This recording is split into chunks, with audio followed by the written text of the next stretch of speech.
Shalom Ubrahá, amigos da ONG, pergunte ao Rabino. E a pergunta de hoje é do nosso querido Leonardo Caffarello, que ele pergunta qual é a diferença entre sonho, visão e profecia. E a diferença é simples. Diz o Rambam, em relação aos profetas, que se o profeta é solteiro, tipo, ele analisa as profecias dos nossos patriarcas. Yaakov, quando ele viajou para Haran, ele era solteiro. A pessoa está escrito, quando Hashem criou o homem, Hashem fez uma pessoa de terra, Vaifach be'apav nishmat chaim. E a linguagem que nos mostra o raciocínio da coisa, mas que não é uma linguagem ao pé da letra, é que ele soprou nas suas narinas uma alma de vida. Soprou está no singular, a narina está no plural. E por quê? Diz o Zohar, mande nafach, metoche nafach. Pessoa que sopra o que ele tem dentro. Então a linguagem soprou não quer dizer que Deus soprou, porque Deus está muito acima de qualquer conceito material, mas quer dizer que Deus colocou na gente uma alma que é uma parte de Deus. Por isso é usado esse raciocínio de soprou, demonstrando que quem sopra o que tem dentro, quem coloca o que está fora, demonstrando que nossa alma é uma parte de Hashem. E por que está escrito soprou nas suas narinas? O soprou é no singular, então ele colocou uma alma só. A narinas é no plural, quer dizer que essa alma tem o aspecto masculino e o aspecto feminino, mas ela continua sendo uma alma só. Então a pessoa ele só está inteiro quando é homem e mulher. Como lá em cima na Sefirot tem o aspecto masculino e o aspecto feminino, e o aspecto masculino a gente vai chamar de Kutcha Brihu, o santo bendito seja, que é o conjunto de Sefirot apelidado de Tiferet, que é a Chesed, a Gevurah, a Tiferet, a Netzach, a Hod e a Yesod. Depois o Malchut é chamado de Shrinta, a presença divina. O Malchut ele é comparado ao lado feminino. O Kutcha Brihu, o conjunto das 6 Sefirot, chamado de conjunto Tiferet, é o lado masculino lá em cima. O Malchut é o lado feminino, e por isso o Malchut está ligado a nós, às nossas ações. Nós somos a noiva, Hashem é o noivo. E quando nós nos comportamos certo, nós fazemos a união entre Kutcha Brihu Shchinte, entre tipo o santo bendito seja e a presença divina, que é o aspecto masculino com o aspecto feminino, e aí se torna um corpo inteiro, se torna uma coisa só. Então aqui nesse mundo também, da mesma maneira que lá em cima tem o aspecto feminino, aspecto masculino e aspecto feminino, e o aspecto masculino ele é uma espia, ele é o que dá, o aspecto feminino é o mekabel, é o que recebe. Então o Yesod repassa de todas as Sefirot para o Malchut, que é o aspecto feminino. Então a pessoa aqui embaixo só é considerada uma pessoa inteira quando ele tem as duas partes, a parte homem e a parte mulher. Mesmo que a parte homem ele dá e a parte mulher recebe, mas os dois juntos são uma pessoa só. Então Yaakov, quando ele foi para Haran, no meio do caminho Hashem revelou para ele uma revelação profética, mas foi por meio de sonho. Por que por meio de sonho? Porque ele ainda era metade, ele não era inteiro, ele ainda não tinha se casado. Então a primeira regra para o profeta receber uma profecia num nível mais elevado do que um sonho, ele tem que ser uma pessoa inteira, ele tem que ser casado. Segundo detalhe, na volta, quando ele já era casado, Hashem se revela para ele também por meio de sonho em Haran, e porque lá mesmo ele sendo casado, ele estava fora da Terra Santa. Avraham Avinu, quando ele tinha 75 anos, que Hashem fez com ele o pacto, que era chamado o pacto entre os animais cortados na metade, que era um pacto de acordo com exatamente uma imitação original do pacto que os reis antigos faziam, que dois países se uniam, faziam um pacto militar, eles partiam animais em duas metades e os dois reis passavam no meio. Quando Abraão fez esse pacto com Hashem, Abraão ele era casado e Hashem se revelou para ele por meio de sonho. Por quê? Porque ele não tinha Brit Milá. Então já temos assim, condição, tem que ser o profeta para receber a profecia, tem que ser casado, tem que ter Brit Milá, ou seja, tem que ser judeu, tem que ser casado e tem que estar na Terra Santa. Três condições. Então Jacob, quando ele voltou de Haran, ele voltou para a Terra Santa, ele já estava casado, judeu casado na Terra de Israel. Aí Hashem se revelou para ele uma profecia aberta. Esse nível de profecia aberta, ele vai ter também dois níveis. Um nível que era o nível de Moshe Rabbeinu, que é chamado Aspaklaria Meirá. Antigamente você tinha dois tipos de vidro. Tinha um vidro que era provavelmente o cristal, que era um vidro carésimo, chamado de Zugitas, Ruhit. Tinha um vidro que em aramaico ele é chamado de Aspaklaria, é o nome em latim. É tipo o nome em inglês da época, né? Antigamente o Império Romano era Estados Unidos e o nome em latim era o nome em inglês da coisa. Que era o vidro comercial, o vidro de janela. Esse vidro de janela tinha dois modelos. Tinha o modelo Aspaklaria Meirá, quer dizer, vidro transparente. Aspaklaria Sheina Meirá, o vidro que ele não é transparente. O vidro que não é transparente, ele continuava sendo um vidro. Mas a pessoa tinha que concluir, tinha que deduzir o que ele está vendo do outro lado. Ele está vendo imagens. Mas ele tem que ser muito esperto para saber o que essas imagens estão representando. Está passando alguém do lado da casa dele. Ele está vendo pelo vidro, mas o vidro não é transparente. Então ele tem que saber bem quem é essa pessoa. Se essa pessoa é a esposa dele que está entrando em casa ou é o ladrão que está assaltando. Então ele tem que saber as formas, os gestos. Então o profeta normal, ele tinha uma revelação nível de Aspaklaria She'ena Meirá. Quer dizer, ele tinha que deduzir a profecia. O Moshe Rabbeinu, já no caso dele, era Aspaklaria Meirá, era vidro transparente, quer dizer, ele via claramente aquilo. Qual é a diferença? Que se outro profeta visse claramente a profecia, a alma sairia do corpo. De tanta revelação divina, a alma sairia do corpo. Ele não teria como falar essa profecia, porque ele não seria mais uma alma no corpo.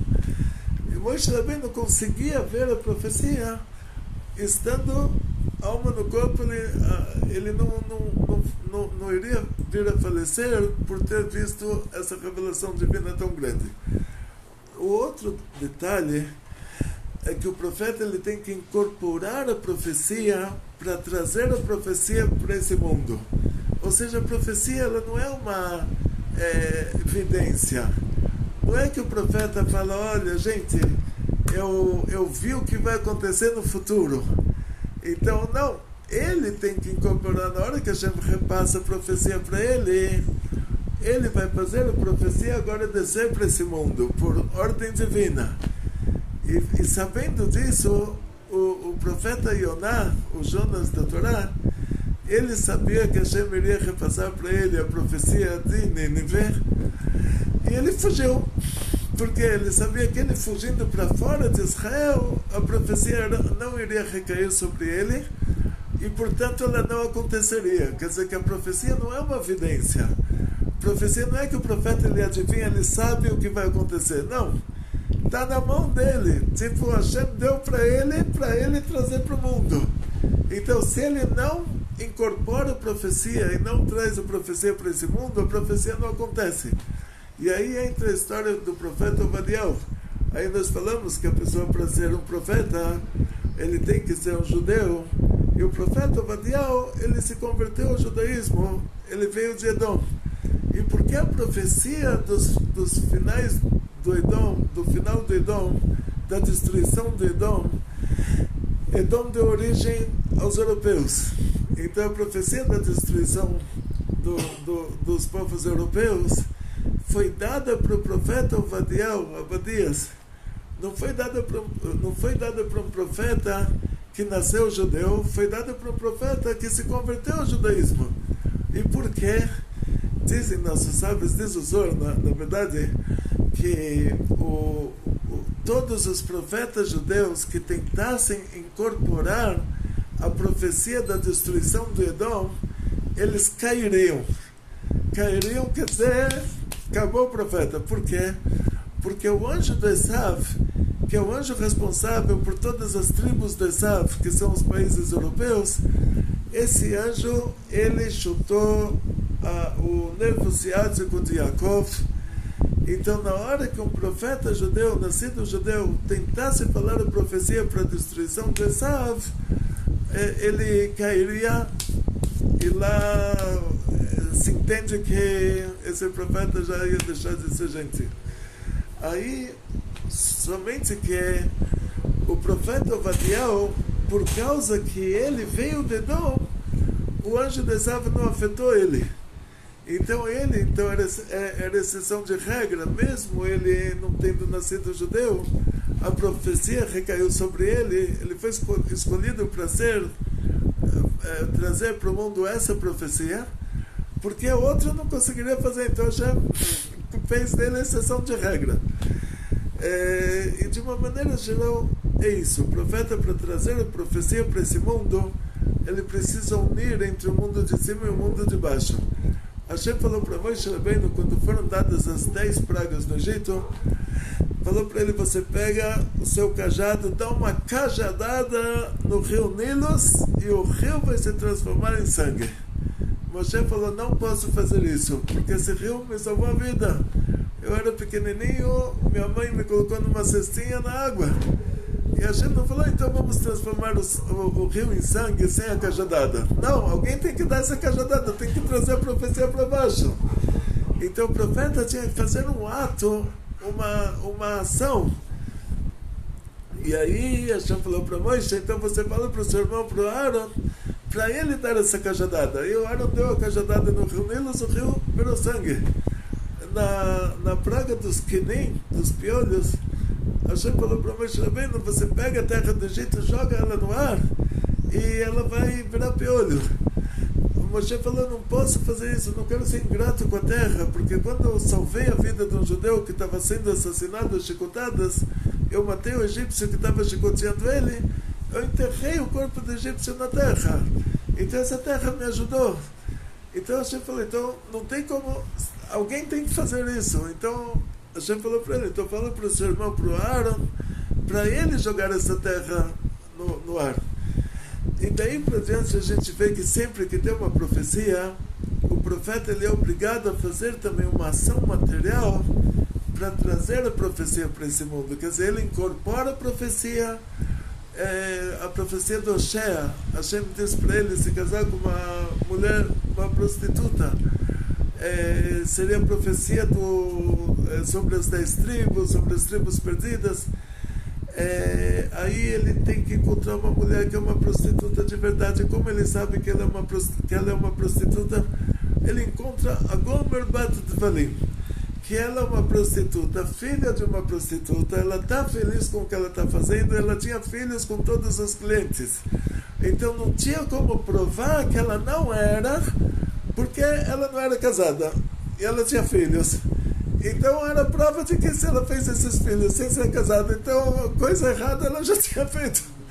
Aí ele teve que procurar uma que realmente fosse de verdade. Não poderia ser uma que falasse: olha, eu quero me casar com você, eu vou falar que eu sou uma... Não, tinha que ser uma de verdade. Então, uma que era filha de uma, que tinha filhos com os clientes, estava feliz com o que ela estava fazendo, se casou com ela. Aí nasceu o primeiro filho.